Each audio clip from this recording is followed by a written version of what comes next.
দামোদর দাস বাবাজি মহারাজ আমাদেরকে এখন এই গুহার নবদ্বীপে আমি থাকি, আর বিশ্বের সব থেকে বড় মহাপ্রভু যেটা শ্রীধাম নবদ্বীপে অবস্থান করছে তা দেখাবো না তা কেমন করে হয়। আজকের এই সুন্দর ছোট্ট ব্লগটিতে আপনারা জানতে পারবেন যে কিভাবে আপনারা বিভিন্ন জায়গা থেকে নবদ্বীপের এই নরহরি ধামে আসতে পারেন, সেটা হাওড়া, কাটোয়া, শিয়ালদা যেদিক থেকেই হোক। আর টোটো কোথা থেকে ধরবেন, কিভাবে আসবেন, কত কি টোটো ভাড়া, এবং নরহরি ধামে দুপুরে প্রসাদ পেতে চান অথবা নরহরি ধামে থাকতে চান, এই সমস্ত কিছুর আপডেট আমি আপনাদেরকে দেব। আমরা চলে এসেছি নবদ্বীপের নরহরি ধামের মূল প্রবেশদ্বারে। এখান থেকে আমরা একটা 10 টাকা দিয়ে কুপন বা টিকিট কাটবো এবং প্রবেশ করব নবদ্বীপের নরহরি ধামে। আমরা এখন নরহরি ধামের গেটের কাছে। এখানে 60 ফুট মহাপ্রভু আমরা দেখব এবং এই যে কুপন, এই কুপন দিয়ে এখন আমরা ভেতরে প্রবেশ করব। আসুন আমার সাথে।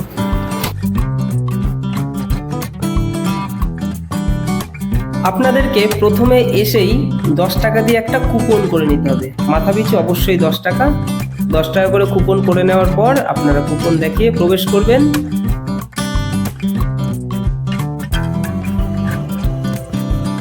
আমরা ঢুকেই এইখান থেকেই দেখতে পাচ্ছি আমাদের সেই 60 ফুট মহাপ্রভু, বিশ্বের সব থেকে বড় মহাপ্রভু।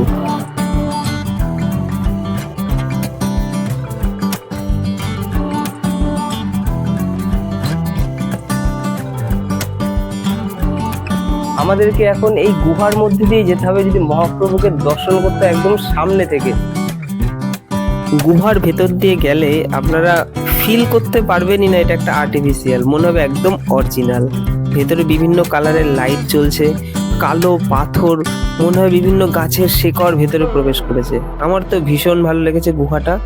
এই গুহার ভেতর দিয়ে আপনাদেরকে হেঁটে সামনে থেকে মহাপ্রভুকে আপনারা দেখতে পারবেন।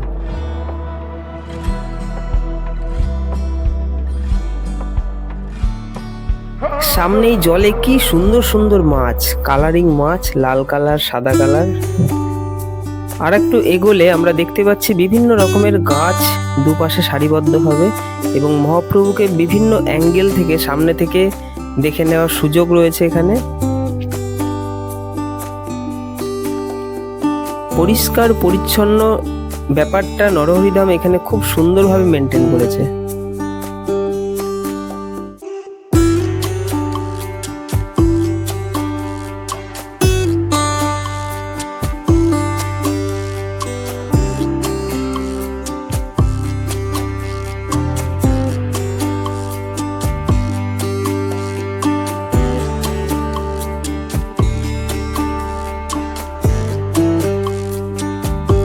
ভগবানের বিভিন্ন মূর্তি এখানে সুন্দরভাবে পরিষ্কার পরিচ্ছন্নভাবে বিভিন্ন গাছপালা উদ্ভিদের মধ্যে সাজানো রয়েছে, এমনভাবে আপনার দেখে মনে হবে এটা একটা ভগবানের লীলাভূমি।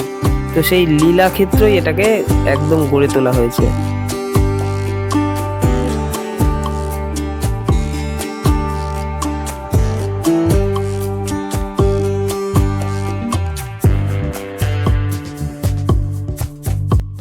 যত সামনে এগিয়ে যাবেন বাঁদিকে দেখবেন বিভিন্ন স্ট্যাচু খুব সুন্দরভাবে এখানে সাজানো রয়েছে, দেখে আপনাদের খুব ভালোই লাগবে আশা করি। আপনারা বিভিন্নভাবে নবদ্বীপে আসতে পারেন, বিভিন্ন দিক থেকে। আপনারা হাওড়া, কাটোয়া, শিয়ালদা, যদি শিয়ালদা দিক থেকে আসতে হয় আপনাদেরকে কৃষ্ণনগর স্টেশনে নামতে হবে। সেখান থেকে আপনাদেরকে একটা অটো করতে হবে অথবা বাস করতে হবে। সেই বাসে করে আপনারা স্বরূপগঞ্জ ঘাটে আসবেন। স্বরূপগঞ্জ ঘাট থেকে নৌকা ধরে নবদ্বীপের বড়ালঘাট, এবং বড়ালঘাট থেকে একটা টোটো ধরে সোজা নরহরি ধাম। বড়ালঘাটে টোটোওয়ালার সাথে একটুখানি আপনাকে কথা বলে নিতে হবে, তারা বিভিন্ন মূল্য ধার্য করে, যতদূর সম্ভব 15 থেকে 20 টাকা মাথা পিছু তারা নেয়। সেই মূল্য দিয়ে আপনাদেরকে চলে আসতে হবে নরহরি ধামে। আর যদি আপনারা হাওড়া বা কাটোয়া থেকে আসতে চান সেক্ষেত্রে আপনারা নবদ্বীপ ধামে নামবেন না, আপনারা বিষ্ণুপ্রিয়া হল্টে নামবেন। কারণ নরহরি ধাম থেকে বিষ্ণুপ্রিয়া হলটা অনেকটাই কাছে নবদ্বীপ ধামের তুলনায়। বিষ্ণুপ্রিয়া হল্টে নেমে আপনারা টোটো ধরবেন এবং নরহরি ধামে সোজা চলে আসবেন। সেখানেও আপনাকে একটুখানি টোটোওয়ালাদের সাথে বার্গেনিং করে নিতে হবে। তারা কিন্তু 15 টাকা, 20 টাকা, 30 টাকা বিভিন্ন রকম মাথা পিছু চাইতেই পারে। আপনারা 15 টাকার বেশি দেবেন না মাথা পিছু। তো সেটা আপনাদেরকে একটু কথা বলে নিতে হবে এবং আপনারা নরহরি ধামে চলে আসতে পারবেন।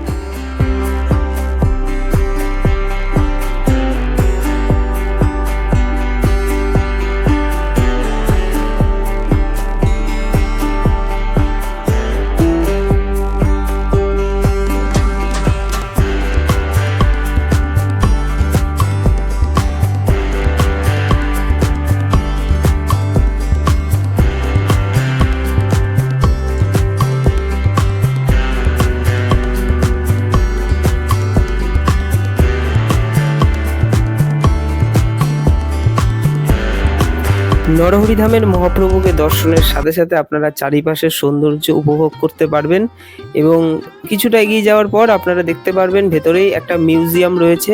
সেখানে কিন্তু প্রবেশ করার জন্য কোনো প্রবেশ মূল্য নেই, কারণ আপনারা বাইরে থেকেই 10 টাকা দিয়ে একটা কুপন কেটে ঢুকেছেন।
মহাপ্রভু দর্শন করে আপনারা বেরিয়েই দেখতে পারবেন রাস্তার ঠিক অপোজিটেই রয়েছে নরহরিধামের মূল মন্দির। নরহরিধামে আপনারা কিন্তু দুপুরে প্রসাদ পেতে পারেন। 70 টাকা দিয়ে একটি কুপন আপনাকে তার জন্য কাটতে হবে। নরহরিধামের ভেতরেও কিন্তু ভগবানের বিগ্রহ রয়েছে এবং ভীষণ সুন্দরভাবে ভগবানকে এখানে সাজানো গোছানো রয়েছে এবং নিত্য সেবা এখানে কিন্তু হয়। ঠাকুর নরহরিধাম আশ্রম, এখানকার প্রতিষ্ঠাতা শ্রীমৎ স্বরূপ দামোদর দাস বাবাজি মহারাজ। এই আশ্রমে আপনারা যদি চান রাতের বেলা থাকতেও পারেন। এখানে ঘর ভাড়া পাওয়া যায়, আপনারা টাকা দিয়ে ঘর ভাড়া থাকতে পারেন। এখানে 400 টাকা, 600 টাকা, 300 টাকা, 200 টাকা, 100 টাকা বিভিন্ন রেটের ঘর রয়েছে।